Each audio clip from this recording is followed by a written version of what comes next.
Hi BookTube, I'm here with my April TBR.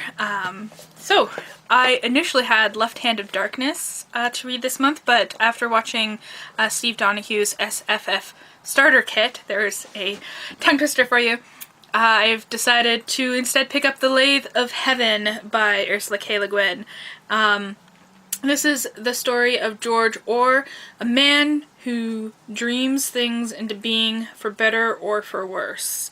I love Ursula K. Le Guin, so I look forward to reading that. Coincidentally, also on Steve's list was Perdido Street Station, which I had already picked out to read anyways, but I want to now really get to it, by China Miéville. And this sounds like a really cool story. It takes place in this town, this city called New Crobazon, and we follow Isaac, who's a scientist, and he gets given a challenge by a half-bird, half-human creature known as the Garuda. And I'm going to read this last line of the blurb here. And not even the ambassador of hell will challenge the malignant terror it evokes.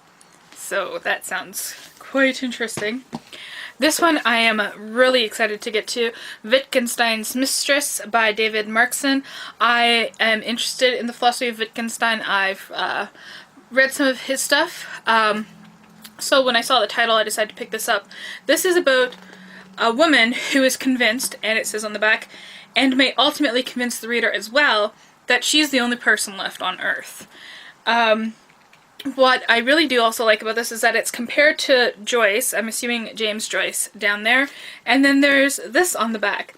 A work of genius, an erudite, breathtakingly cerebral novel whose prose is crystal and whose voice rivets and whose conclusion defies you not to cry.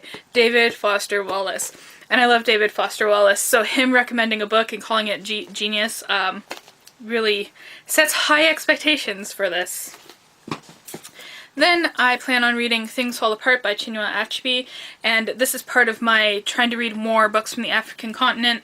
And this is, Chinua Achebe is from Nigeria, and this takes place in Nigeria. We follow Okonkwo, a strong man of an Igbo village.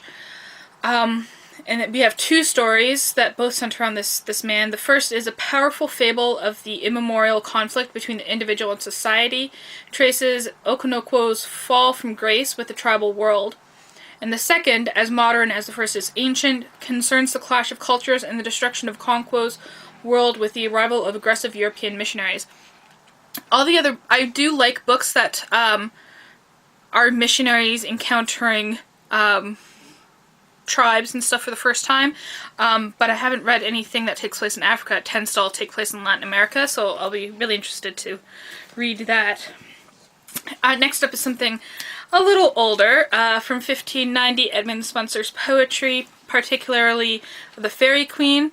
I just plan on reading the first book of it, which is 147 pages. The whole thing is about 400 pages long, so I only plan on reading the first book, and if I do like it, I may continue on, I may not, but the goal is book 1 of The Fairy Queen. Then we have Midnight's Children by Salman Rushdie. I've read I've read 3 books that take place in India that I really enjoyed, all by Anita Rao Badami, so I have to branch out into other Indian authors. And so this one is about the partition of India to India and Pakistan. So that sounds really quite interesting. Then we have a Canadian book, No Crystal Stair by May Ruth Sarsfield, which it drew it to me because of the title. First of all, because it's from one of my favorite poems, From Mother to Son by Langston Hughes, where the repeated refrain is, "In life for me ain't been no crystal stair." So when I saw that, I picked it up, and when I saw it was Canadian, I bought it. But I'm just going to read the summary here. Marion Willow, a proud young widow, must work at 2 jobs to ensure that her 3 girls develop lifestyles not hindered by class and color. The bittersweet experience of Marion's elegant American expatriate neighbor, Tori Delacourt, could help the girls survive Canada's subtle racism, which, though not legislated, wounds and hems them in.